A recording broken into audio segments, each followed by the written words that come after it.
Добро, ти благодарам, Илија. Да. Можете Значи, само века до 10 минути, зашто сме премногу за да тоа не... сакам и јас да кажам, Да. само да ги исклучам овие програми тука да не ми пречат. Значи, Сега слушам. пролетва посебно внимание посветив на и минатата есен на проектот за Марко Цепенков, што го организиравме во Академија со Институтот за фолклор, ама напишав неколку текста и особено се задржав на оној аспект кој ми се чини дека помалку бил третиран од нашата наука, да се контекстуализира именно проблематиката на македонската природба во рамки на некоја, да речеме, постколонијалистичка или современа теорија и парадигма, за да станат појасни нештата.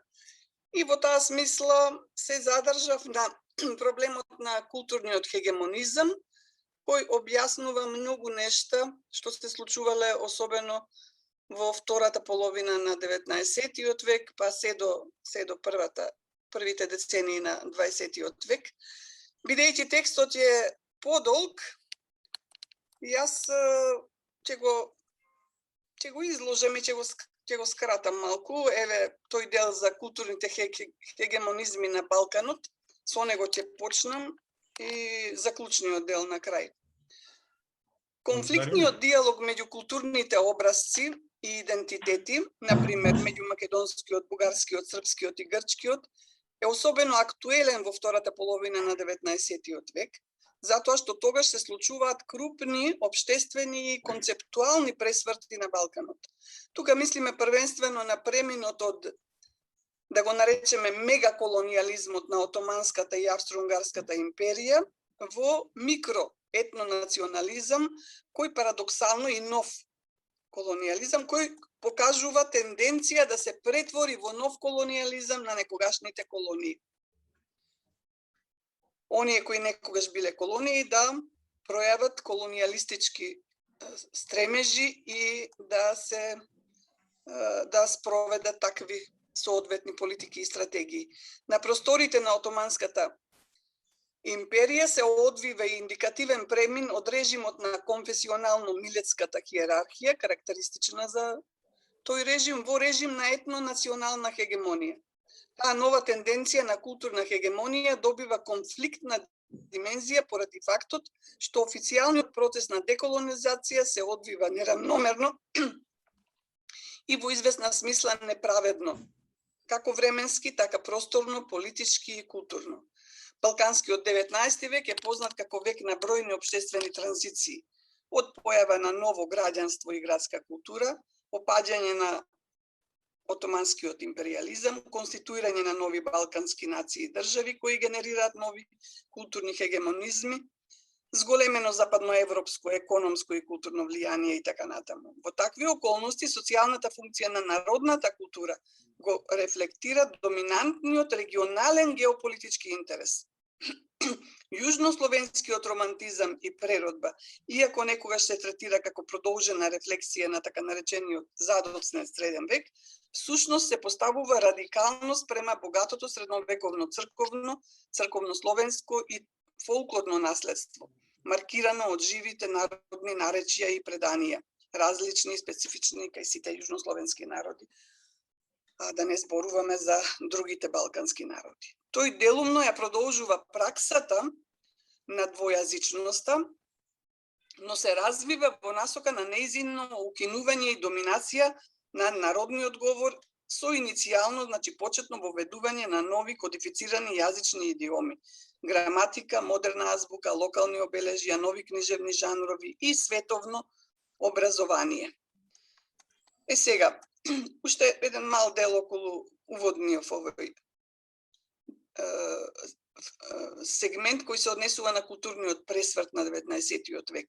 Ако јазиците ги сватиме како погледи на свет, како што предлага Бахтин, тогаш може да се каже дека во втората половина на 19-тиот век на македонското подрачје се случува цел културен и општествен пресврт преку јазичниот пресврт.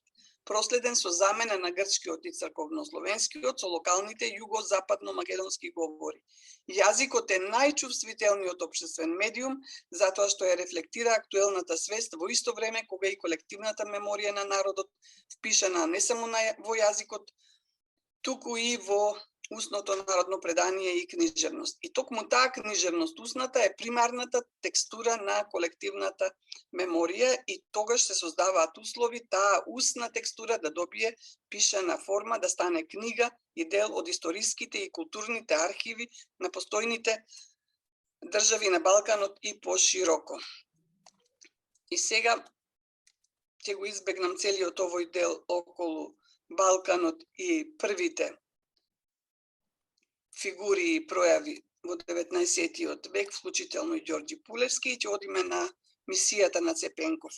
За Цепенков повеќе дознаваме од неговата автобиографија, одошто од други фактографски и историски извори. Просто е неверојатно како за една таква историска личност, која го создава најобемниот македонски фолклорен, книжевен и јазичен архив, постојат толку многу малку изворни сведоштва и критички записи. Роден во сиромашно занаетчиско семејство во Прилеп, како што и самите знаете, и самиот занаетчија бил принуден да се описмени самостојно. Тој не ја жртвувал ни својата страст по народната култура, ни екзистенцијата на своето семејство. Само последните 2 децении од животот, стар и изнемоштен, полн креативна волја, ги посветил целосно на запишување и опишување на македонското народно творештво, додека претходно, паралелно, односно истовремено и работел како занаетчија и се занимавал со запишување на македонското устно народно творештво. Нема сомнение дека приоритет на Цепенков бил да создаде маркантен културен архив, а не да се издигне самиот себе си во популарна јавна личност. Тој работел далеко од јавноста, пожртвувано, посветено со децении на работ на екзистенцијата. Последните неколку години од својот живот, како што знаеме, имали проблеми со видот поради непрекинатото пишување во примитивни услови. Тој се оддал речиси безусловно на собирање и запишување на разновидното фолклорно наследство на својот народ, пренесено преку сеќавањето и изведбите на надарените македонци од Прилеп, Крушево и Битола. Јас мислам дека допрва и треба да се од други аспекти, не само интермедијално, не само од книжевни, да се разгледа целото тоа негово творештво. Имавме еден интересен прилог на нашиот млад колега кој работи во Америка за цртежите на Цепенков, кои се во второто издание на собраните негови дела испуштени. И така што треба да се работи и на дополнително собирање на она што евентуално може да се најде од неговиот архив. Цепенков по многу нешта ги надминува границите на можното. Прво обседнат од 300 мераци по музика, книга и јазик, издигнато сето тоа на ниво на животно гесло пишуј, пеј, Цепенков не се откажал од идеалот да и го приопшти македонскиот фолклор на научната јавност и на Европа. Креативната волја на Цепенков да работи деноноќно за да го архивира за идните времиња и генерации устното творештво и култура пошироко на македонците има непроценливо значење, како и самото тоа творештво и култура што се непроценливи. Вековната традиција за миг станала и јазичен и културен архив, и историски споменик и уметнички корпус со големи димензии. Второ, меракот по јазици го водел кон тоа да се преобрази од неук и самоук занаетчија во полиглот, учејќи ги сите балкански јазици. Грчкиот, турскиот, влашкиот, арнаутскиот, како што вели тој, бугарскиот и српскиот. Во периодот од 47 до 52 година, значи на возраст од 17 до 20 години, Цепенков го учел бугарскиот јазик, зашто во автобиографијата има кажано: сега веќе бугарски знам до некаде, грчки такуџере, ајде сега турски ќе учам. Тој го истакнува и фактот дека бугарскиот јазик не му бил мајчин, па требало да го учи и говорниот и писмениот бугарски јазик. Сега бугарски веќе знам чат пат да пеам и да одбирам, вели тој. И продолжил да го учи и писмениот јазик бугарски. откривањето на Марко во Македонија. Иако е најпосветениот собирач на усно книжевно и фолклорно творештво на македонците, Цепенков релативно доцна станува предмет на научен интерес. Тоа се објаснува со фактот што фолклористичкиот материјал собран, запишан, нацртан и опишан од Цепенков е складиран во архиви надвор од Македонија, главно во Софија, но нешто и во Белград, и како што знаеме, станува тој архив познат по првото откритие на Конески и потоа на Кирил Пенушлиски, кој е исто така фасциниран од откривањето од архивот на Марко Цепенков. Научната свест, историската улога на Цепенков ја поттикнува и општествената, така што подоцна на делото на Цепенков и на македонскиот фолклор им се придава се поголемо значење, што е многу важно.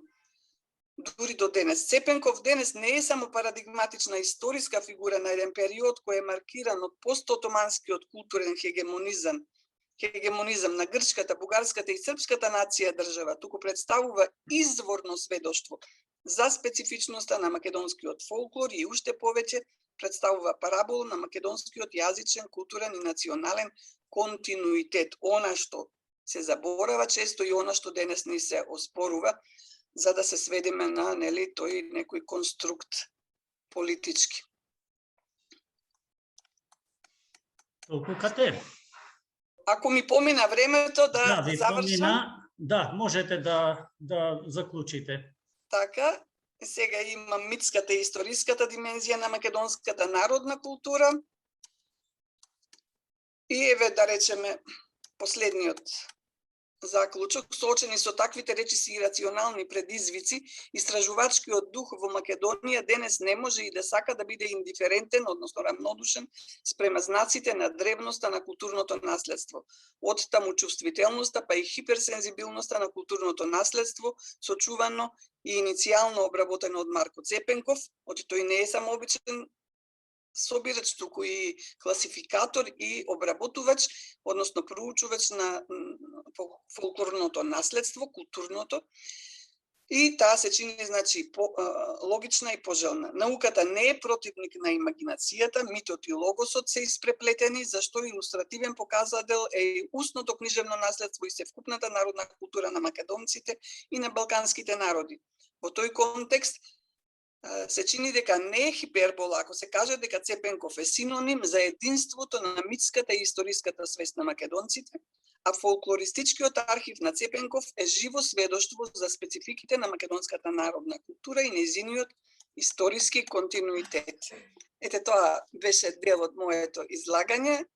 Доколку има подоцна одредени прашања, можеме да поразговараме. Ви благодарам многу на поканата, на вниманието сега што ми го посветивте на ова убаво конципирана сесија и ви честитам како институција која обстана толку децени и се развива нагорно во науката како така референтна институција за не само во Македонија, туку и во регионот. Благодарам. Ви благодарам, колешка академик Ќолавкова.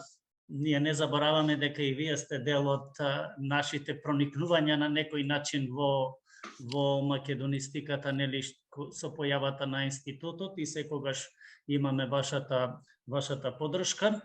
Од името на сите вработени ви се заблагодаруваме. Ви благодарам и од името на колегите овде кај што се присутни на сесијата.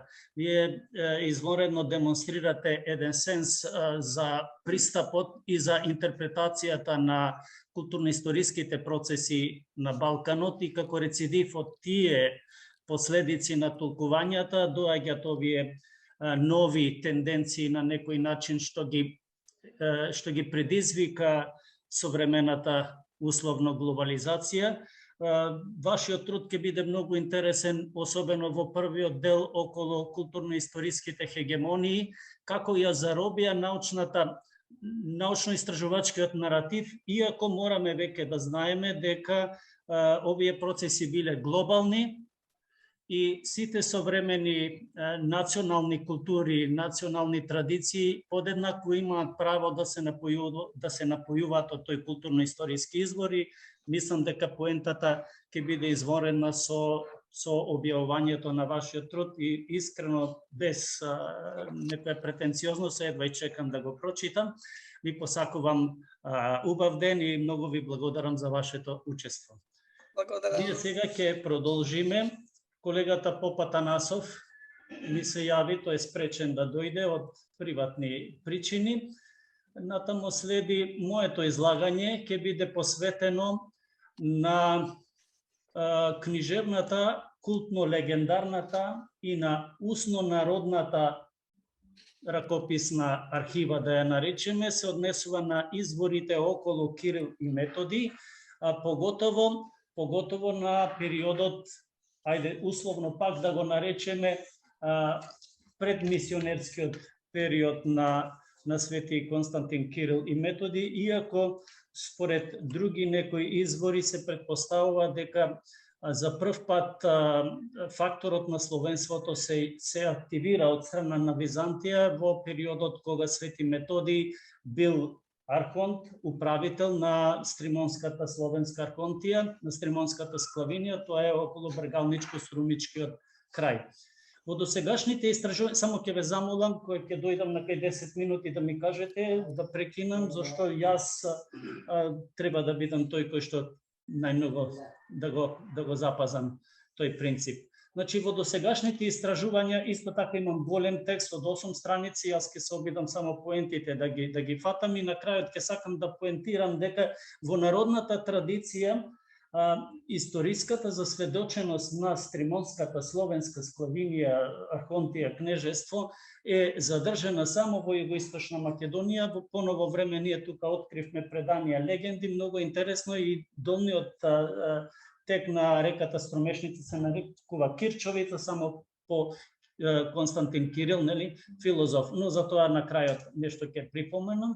Значи, во досегашните истражувања при Кирило-методиевистиката најголем интерес се посветува на мисионерската дејност на Свети Кирил и Методий за време на така наречената Моравска мисија меѓу 863 и 885 година, и во функција на тоа дека тогаш се афирмира третата словенска цивилизација во третата христијанска цивилизација во Европа, словенската, веднаш по римулатинската и по византиската, нели. Основните согледби и констатации за Кирило-методиевската дејност главно се донесуваат врз основа на содржинскиот извор на така наречените панонски легенди, односно станува збор за пространите житија на Свети Кирил и Методи. Секако дека истражувачите ја запоставуваат констатацијата дека не станува збор за конкретни историски извори, туку и овие хагеографски состави представуваат култно-легендарни творби чии содржини одразуваат книжевни форми на воспоставување и афирмација култ кон се словенските просветители. Нашите понови истражувања врз текстолошките анализи на двете житија покажаа дека токму овие житија на Кирил и Методи не настанале веднаш по нивната смрт, туку дека тие биле составени во првата половина на 11 век, евентуално врз основата на незачуваните први напишани словенски житијни состави за нив, проникнати посредно со култот на Свети Климент Охридски. Сушност, текстолошката анализа врз панонските легенди го илустрира директниот одраз на византиските црковно-политички интереси од периодот кога Византија го повратила државниот и црковен протекторат на Македонија по падот на Самуиловото словенско владетелство. Од тука, да речеме, и во содржината се премолчуваат или не дошле до израз другите настани од пред Моравската мисија и за некои други процеси што настануваат после мисијата. И обично таа мисија се третира затоа и како византиска, всушност само 4 години е византиска, после во другите две фази е првин во функција на интересите на папата во Рим, а подоцна околу екуменската тенденција, нели, да ги балансира црковно-политичките интереси помеѓу Константинопол и помеѓу Рим. Ваквиот тенденциозно истражувачки однос само кон овој извор ја прави нецелосна книжевната и култно-легендарната архива, а ја ограничува уште цивилизацијската и културно-историската меморија за местото и за улогата на сесловенската просветителска и рамноапостолска христијанска дејност на светите Кирил Методий. Особено на тој начин се ограничува можноста да се прошируваат историските и културолошките сознанија за нивната предмисионерска дејност. Затоа и нашите истражувања ги насочуваме кон толкувањето на книжевните, на култно-легендарните, но и на устно-народните извори како своевидна складирана архива на духовната, културно-историската, книжевната и на народната меморија за културолошкиот контекст на Стримонската словенска архонтија, управувана од Свети Методий во така наречениот предмисионерски период меѓу 845 и 855 година. Проследувањето на глобалните процеси, одразени во тој период, потврдуваат дека во најмала мерка во Брегалничко-Струмичкиот крај за прв пат се активирала стратешката позиција на словенскиот фактор во функција на реализирање на византиските воено-политички, црковни и културни интереси. Во медиевистиката не е спорно постоењето на словенската архонтија во рамките на Стримонската склавинија во Брегалничко-Струмичката област во Македонија, каде што Византија го испратила Свети Методий да управува во својство на архонт во периодот што го спомнавме 845-855 година. Управувањето на Свети Методий со Стримонската склавинија требало да го мобилизира тамошното македонско словенско население да се стави во служба на Византија, спречувајќи ги честите бугарски воени упади на териториите што биле во тоа време погранични. Особено словенското население покажувало низок морал и недисциплина поради отпорот кон наметнатото византиско поддаништво, поради што се претпоставува дека Свети Методий изготвил воен судебник, односно ова закон за судење на луѓето, нели? Овој оригинален книжевно-правен состав може да се смета како своевиден ракописен архив со историското сведочење преку неговите подоцнежни преписи за обидот Свети Методий да воспостави функционирање на хиерархијата на неговото управување, но и на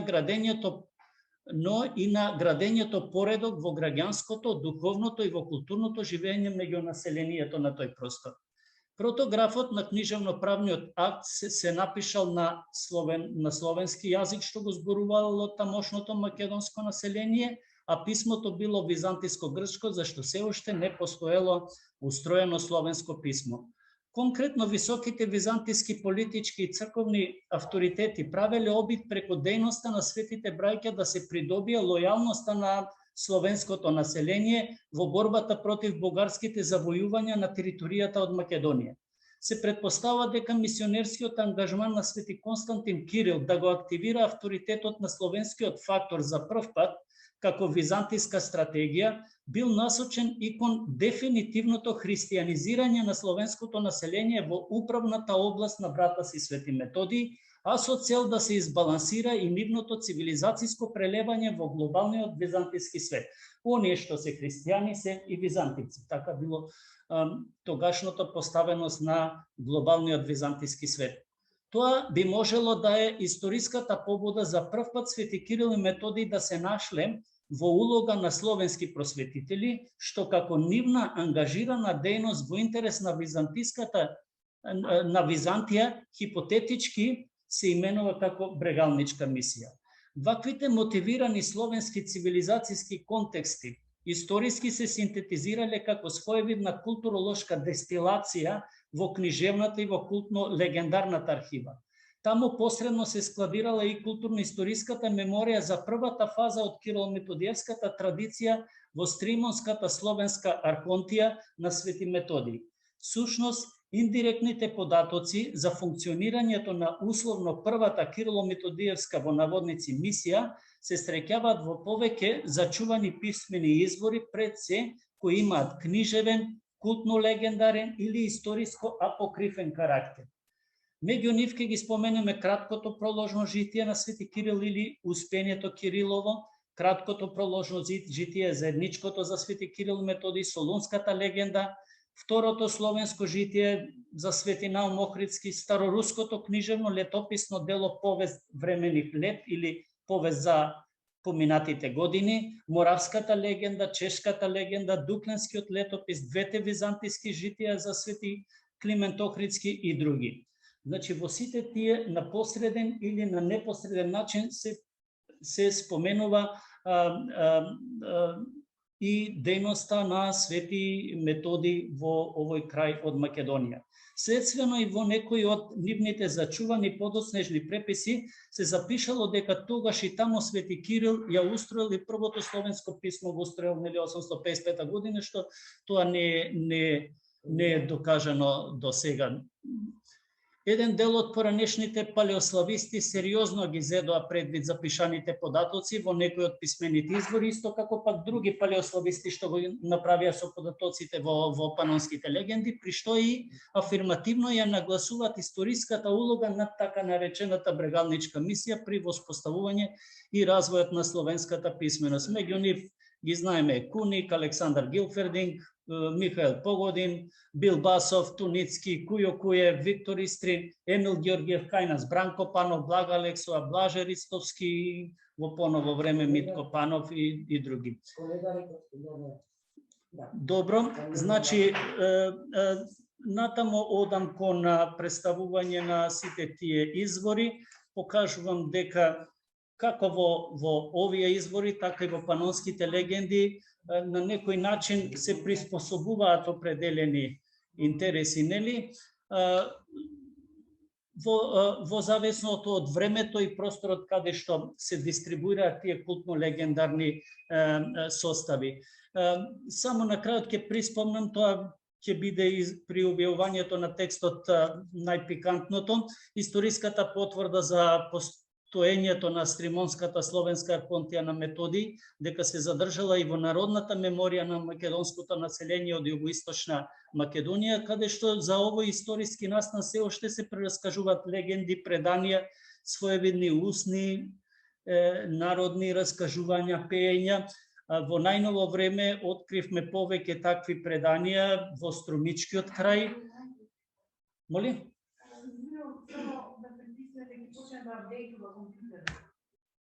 Да, само, значи, поентирам, најинтересното е тоа што пред 2 години чув едно предание од Струмичко дека долниот тек на реката Струмешница е наречена Кирчовица по името на Свети Константин Кирил.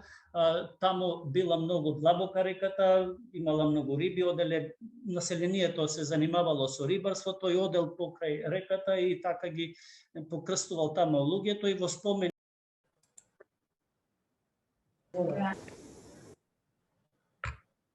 Се слушаме, нешто ме прекино? Да, имаше малце прекин, момент само секунда. И ако можете, заклучете, веќе помина 10 минути. Во ред.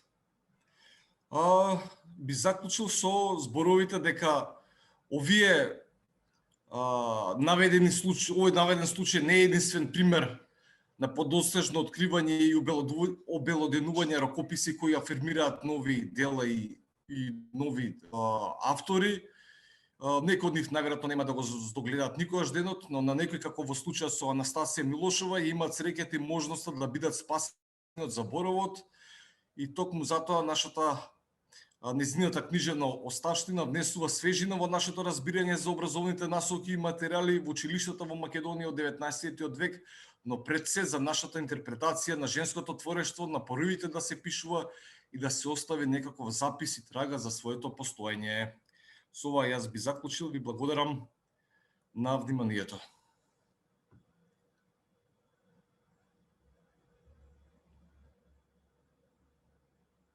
Познати имиња, дела, процеси од периодот на македонскиот книжевен 19 век, а се надеваме дека и вашето истражување во однос на афирмацијата на ова име од македонските книжевни појави на крајот од 19 век ќе се збогати представата на прегледот на македонската книжевност во тој период на пременот кон 20 век, нали.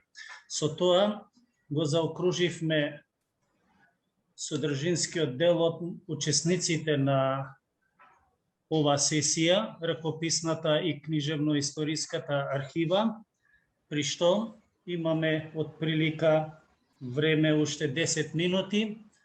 Би отворил една расправа, доколку сте заинтересирани по рефератите што ги имавме изложено, барем оној дел што беа презентирани сега. Дали некој? Генерално рефератите се заложуваат за тоа да покажеме што колку имаме многу неотстоен материјал кој што е значен за... Значи, не само за да го покажеме континуитетот на нашето постоење, на создавањето на македонската литература и култура, туку материјал кој што ни е неопходен еве и во најновиве денешни. Кој имате пошироко излазење, дојдете. Ако сакате вие нешто напред дополнете, меѓутоа, навистина, не знам како институциите до сега не... Посебно овие 30 години, од кога се осамостојни, да. Јас материјал и нови методолошки... Скенирај, постави. Јас сакам да ви се извинам што на некој начин мојата концентрација, како што е вообичајна, не беше овој пат. Многу имав така некоја одговорност околу техниката, како што па ги изместив на некој начин ова што требаше да го посветам и на самата сесија и на ова што го излага во моето обраќање, нели? Жал ми е што мислам дека академик Ќелавкова е исклучена. Таа имаше извонредни на некој начин методолошки поставености како да му се пристапи во овие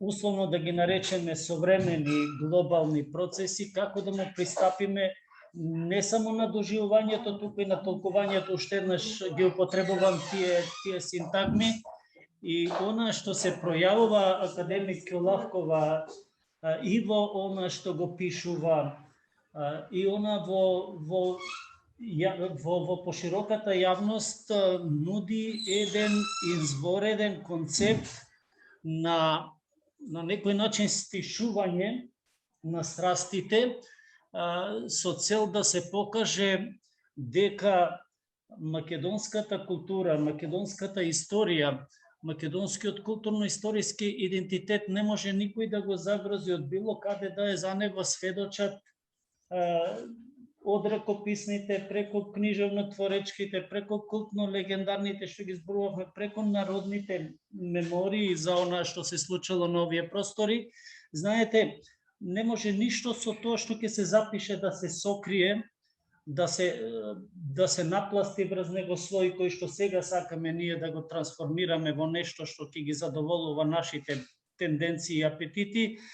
Некој кој ќе го откопа, тој ќе излезе. Така што кај академик Ќелавкова гледам јас една голема надеж на ова генерација што доаѓа по нас, да ги даде насоките на интерпретација на она што се вика културно-историско наследство, на самите културно-историски процеси кои што на некој начин го додефинираат и современото сваќање на културно-националните идентитети на Балканот. Поготово овој проблем кој што сметам дека хуманистичките науки се заробеници на овие културно-историски хегемонистички пристапи на толкување на процесите, се многу значајни. Јас се радувам што колешката одбрала еден таква тема и што ќе даде за објавување едно такво истражување токму во насока на ова што го кажав и претходно. Поготово ме радува што овој блок на некој начин, сакали или не, дојде компактен и за природбенскиот период.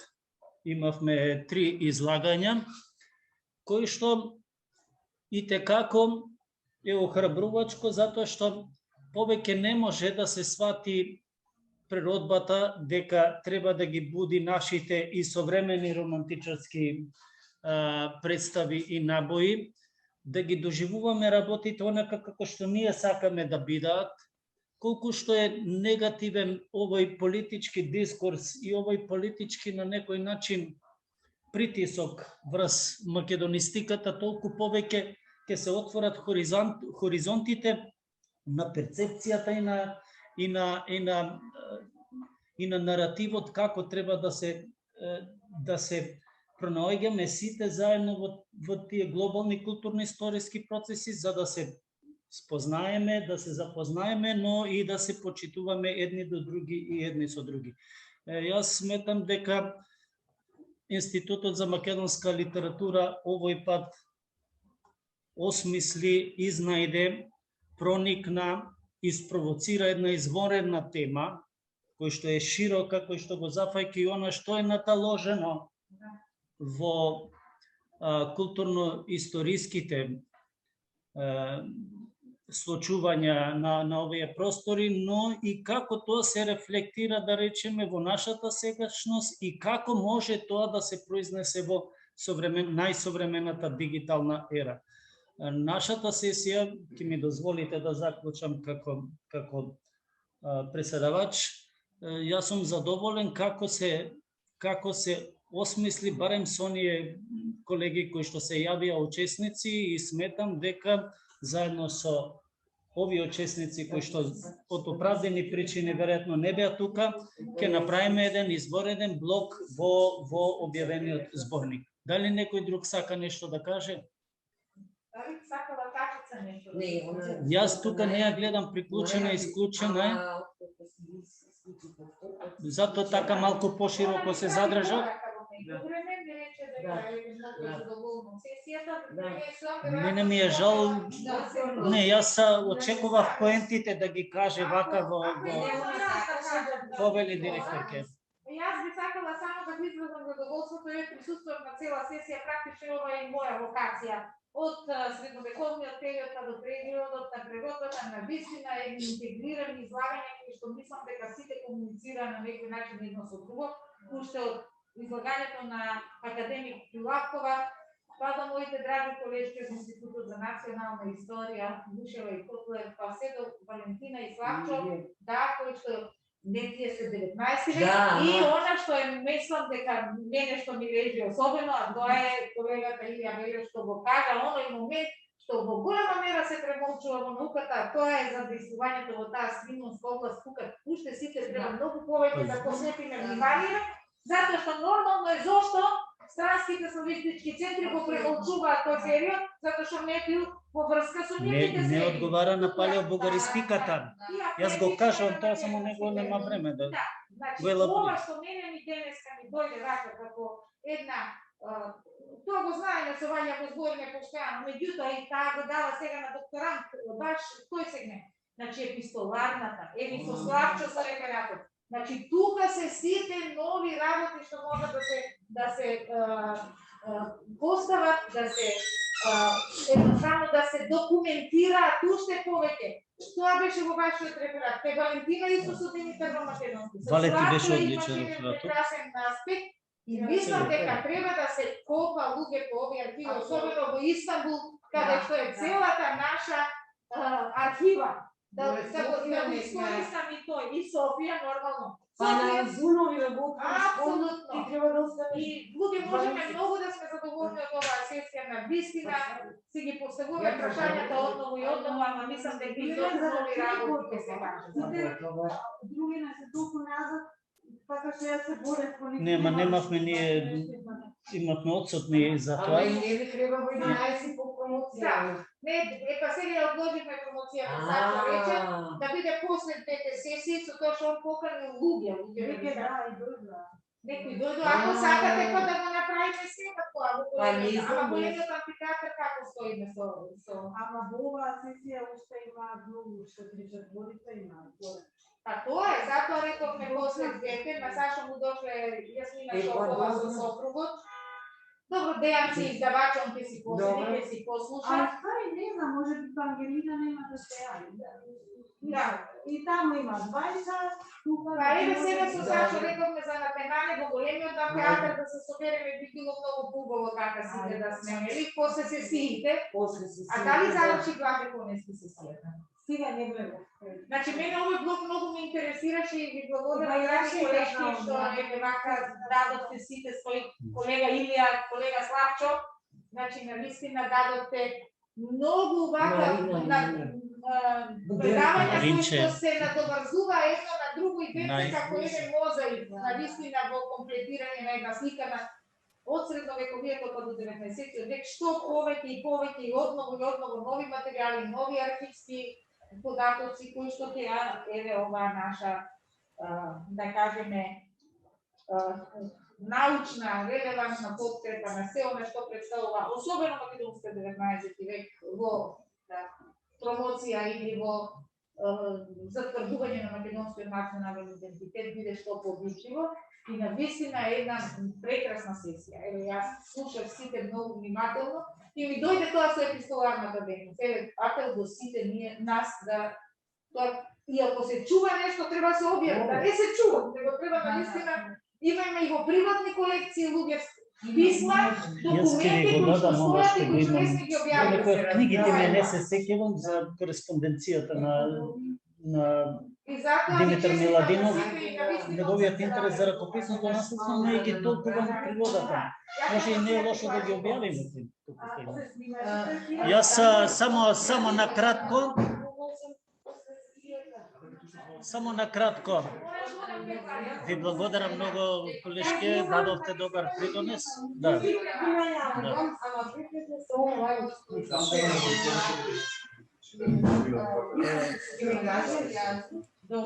Дали некој ще има да каже? Може јас да кажете или вака кој ќе се видиме?